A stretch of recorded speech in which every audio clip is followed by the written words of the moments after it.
Let's talk on Joshua Zirkzee because it divides opinion. I know we got some loyal, fans of Joshua Zirkzee. That's Zirkzee. right. Listen, man. Say it louder, bro. Zirkzee, bro. In the 10, shelling it down, bro. Shelling it down. You know what? Like, I actually respect the people that have actually stayed with him throughout the whole journey because there's a lot of people who have actually said, you know what, man, I'm done with him and da-da-da-da. Like, I respect the people from day one, that have stuck by Zirkzee. I said, you know what? No, I believe he is good enough to be playing for Man United. No, I actually believe, you know what? He is good enough and he hasn't got the technical ability that the others don't have. You know what? I respect them, man, because you got to remember, when you see Zirkzee out there in the flesh, and then, it's not looking good and whatnot, you have your doubts, man. And my thing has always been, I don't think we should play to a player's strength if the whole team aren't playing to his strengths. Like, this is the problem with Zirkzee. When we bought him, he was voted Serie A in the Serie A team of the season. I don't think people actually grasp that, He was in the Serie A team of the season.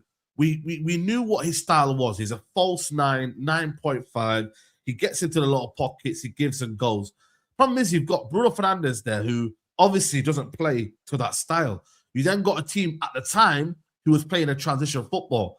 Ten Hag obviously left. We brought in Ruben Amorim. Ruben Amorim then only decided to use him towards the end of the season. Remember when we went through that good run where we were in the Europa League and he was and if he was fit, he would have won the tournament because he was that good. Yeah, and then he got injured, right? He got injured, and then I think he didn't play the rest of the season. No, he didn't. And then obviously we brought in Cunha and Bumo. They came in. And then his kind of minutes were kind of almost not really there and whatnot. Yeah. So he became down the pecking order in a sense. Now, obviously, it's pre-season and whatnot, but still at the same time, you still got to play football, still got to do your thing. He's balling out. Let's give him his credit. He's balling out right now. But when they say cash in while you can. But there's no buts, say. No, hold on. Let me land and I'll let you land. My thing is, I don't want us to loan out Joshua Zirkzee if we're not bringing anyone in. There's no point. I don't want to see Juventus use him for a year, not decide what they want to do with him, and then we end up not getting the value that we could have got this summer. I believe you either keep him or you sell him. We can't. There's no in between for me. You either sell him for a reasonable, and I think for me, you could get around about 40 million for him because if Colin Moine is going for 40 million, I'm sorry, Joshua Zirkzee has to go for that amount. Now, the loan doesn't do anything for Man United. It really doesn't. I don't understand this idea of a loan to an Italian club that had we gone for a player over there, they would have said, nah, man, you got to pay the money. So why should we do them a favor and help them? So what you say, Rants? You keeping him? Brother, are you loaning him? There's no reason to sell him. There's no reason to sell him. The only reason we might have had to sell him is if Rashford was leaving as well and they wanted to get some money up and sign another player, bro. What's the point? If Rashford's staying, they might as well keep Josh as well, bro. He's already shown him in the 10. That's the best number 10 performance man's seen, bro. Man ain't seen no one. Don't say raw, bro. Come on, man. That's the truth, bro. Come on. I ain't seen in that number 10 position, play like that, bro. I ain't seen it, bro. That was a throwback number 10 performance. That's how number 10s are supposed to play. They're supposed to receive the ball in between the lines, pass appreciation. You saw the finishing when he got into their positions, everything. And he's got that extra physicality and the height as well in the midfield. It was a flawless performance, bro. Do you know what I mean? And he can do that all the time in this team, the way that we're building and we're punching between the lines. Man can say pre-season all they want. It was against a Premier League team who was starting the season the same time as us.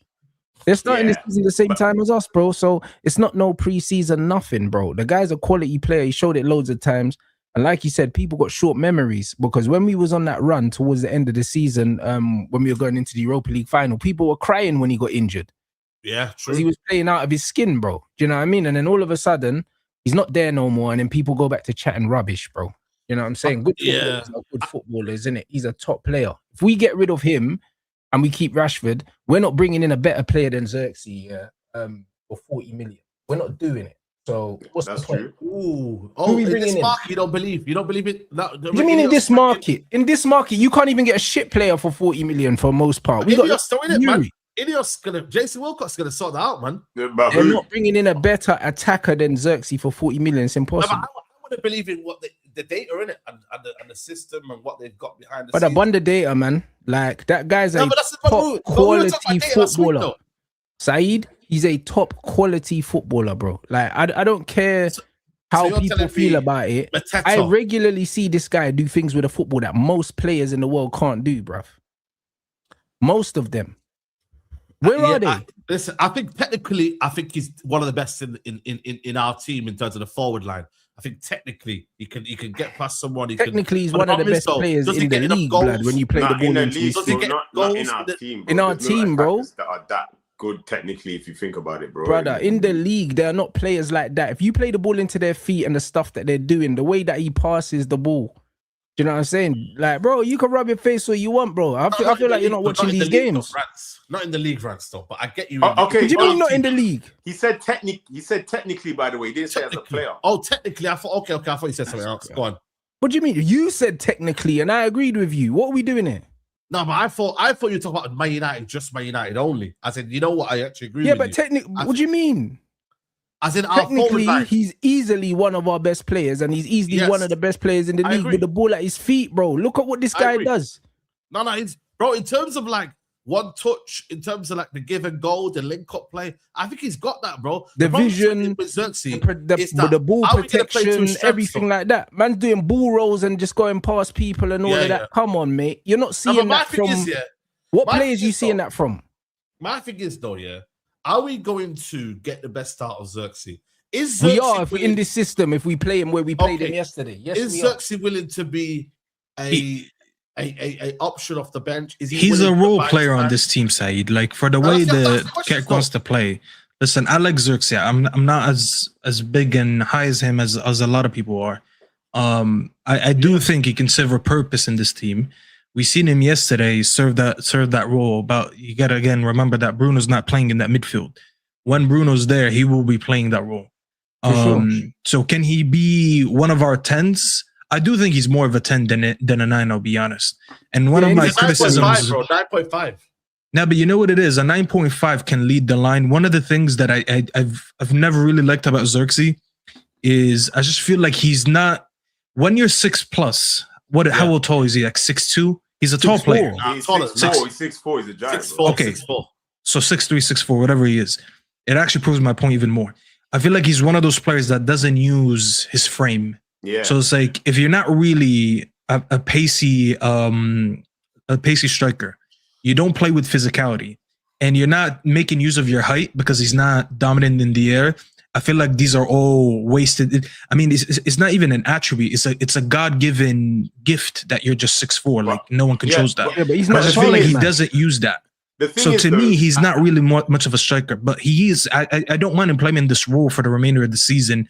He just needs to know that he won't be playing as many games. Like he'll be off the bench. He'll be starting the odd game. But the thing is, though, you have to mix it. You have to mix it up because I agree with what you said. I feel like there are weaknesses to his game, especially in terms of the physical side. He can be a bit more aggressive, but again, I think it's sometimes in our head because we miss profile. Like if you play Zirkzee, like you said, obviously he's better as a 10. However, you got to play to his strength. It's the same with Brian Mbeumo. If he plays as a 9, you want to play to his feet. You see how his passes are going. And left, also right. behind as well. That's what I'm saying. But Mbeumo's good in behind. You get it? But if you start trying to do link up with Mbeumo, you're going to suffer a lot. I get that. It's not going to work. So I feel like it's just the what's better though in the Premier League though? Like it's more Mbeumo than it does with Zirkzee when you No, it just depends on what position, bro. You can't play players in the wrong position and then blame them, bro. If you're misprofiling a player, that's on you.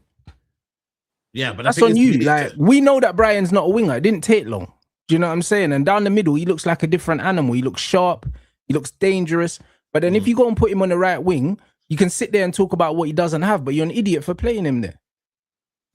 That's true. But then for this different video, like I think he's in a position now where he's probably getting offers from Italy, knowing that he's going to be a starter or at least going to get minutes that he wants to. Like my problem is with my United is that I think right now United have got to make a decision where a loan isn't a possibility. We as a fan base can't be loaning out Zirkzee. It's either you sell him I or agree. you put him in your players. Simple. I agree. For me, But it's if like, he don't want to leave, if he's not actively forcing his way out the club, no, we're playing all of these games. You'll be dumb to let man go. That's it don't make no sense. I don't think we'll replace him at this point. So I was ready to get rid of him for one thing.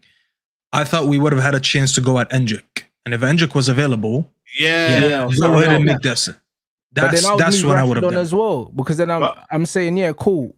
Move them both on, go get someone like an Endrick, or do you know what I'm saying? But what's the point in moving him on, especially when he's an option in that number 10 position as well, bro? Because Mason Mount is supposed to be the Bruno backup in the 10, and he's rubbish and he's injury prone. So shelf Mason Mount, bruv, and play Josh there instead. What are we doing? I don't want to lose our attacking depth. I think it's one of our strengths. What's that? That's mad to me. Like keeping Rashford, like he said, and sell Zirkzee. Like to me, that's mad. But Rashford, we know why Rashford is staying. That it was always the wages. Let's just be honest. Like I don't think. Me and Side were just talking about this morning. We were doing a video on my channel, and I told them, let's be honest. No way Ineos actually wanted to keep Rashford. No way. They'll keep him because they have to, but no way they wanted. Yeah, most someone allow him, man. Come on. No, Musa's right, but it's cool. Like it don't matter. It doesn't matter though. It doesn't matter about who. I'm not gonna put the it doesn't matter who we think is better and who isn't better. Yeah. No, everyone's got a role to play. Yeah. In this squad, innit? Man never sat there saying that Cole's better than York's better than Sheringham. Who cares, bruv? Like them man all bring something different to the table, bro. But the thing is, Raz, I'll be honest with you. I don't think we've got the best start of Sesko yet, man. Like I still think we're learning, and that's a good thing though, because Sesko's still got 11 goals, and we still don't really play to his strengths. Let's be honest, bro. Like Sesko, there's only one game, maybe two, where I've seen Sesko at his best. When I mean like he's given the defenders a nightmare. The rest of it has still been a bit like, you know what? He's still getting used to it. He's still trying to find his kind of feet in the Premier League. I don't know about that, bro. I just think that Sesko's a good player, but he's very limited. That's all it is. So but you got to remember though, Rants here. With Sesko though, it's like, I think last season we had a purpose of we have to win games, innit? I think it came down to, we're winning games. We're on this kind of like mindset now where 3 points. When you then start to kind of piece it all together, next season becomes a season where, right, okay, cool. We bought Sesko now. How do we then now start to get the best out of him? It could be that Rashford, the cutbacks, you feel me? On the left it ain't going to be that, bro. When Dorgu was getting down the outside and putting crosses in for him, it was good, bro. Dorgu on his strong foot, putting crosses into the box, Sesko's going to get chances and stuff like that. But the point is, Sesko's not really a ball into feet player. Even though he thrives in space in behind as well. So in transition, him and Brian, and like it's going to be good. But he's a limited player. Like he's not a link man. He's got to be a box in a box. He's got to be he's not a link man. And we're playing. He's a little bit more than that. I'll be honest. I think you guys have been a little bit too harsh on him. He's not a player that you want him to have too many touches on the ball. Yes, and that's fine, man. Yeah. Like not everyone. There's 11 players on the pitch. I don't want all 11 players getting the same amount of touches. There's players better than players. The better players, I want them on the ball. The other players, I want to use them for what they're good at. Sesko could do the link up, but let's be honest. How many times did we score a goal because we put a ball up in the air, Sesko won the header, and we created a goal from it? I could just go back to the Arsenal game. That Cunha goal, remember that Cunha winner? That started with Sesko. So he has his use. And what I like about him is that he's completely different than a lot of the players that we have. I can depend on him to make runs. Remember that Everton goal where he ran from the halfway line, smoked the center back in a foot race, and scored the tap in. He's a completely different player than Zirkzee and then honestly pretty much all of our attackers. He's a threat in the air. He likes to run off the ball, and you want to have players that are willing to run off the ball. And that's an attribute that you might not be able to see on the stat sheet. But go speak to Madrid fans as an example. They'll always complain about one thing, that they don't have a real striker in that team. They'll always talk about how Mbappe wants to show up to the ball, doesn't like to make runs as a 9. Now, I'm not making a direct comparison between Mbappe and Sesko because Mbappe would smoke him as an overall footballer. But you do need these type of players that just want to move off the ball and just do all that stuff for you. And I think he has a huge potential in that 9. I hear it. Like, so he doesn't make number 9 runs. But again, saying about playing to certain man's strengths, you need to understand that there's certain things that certain men just do well. Sesko is better in the box. Yeah, but Sesko's not even the guy right now that I have to cater for him. You know what I'm saying? Like, I like him, and I do think he's eventually going to be one of the better strikers in the league. I'm putting money on that. But Sesko's not in a part of his career right now where I have to cater for him, which is kind of sounds like what Said was alluding to. There's a term that we use in basketball, Said, in the NBA. There's a ball handler and there's a spacer. Ball handler means everything goes through you because you're the star guy. Spacer, you're just there to create space. You just make the shot when I give it to you. That's the same thing, honestly, in football. I have the ball running through Tillemans. I have the ball running through, what's his name?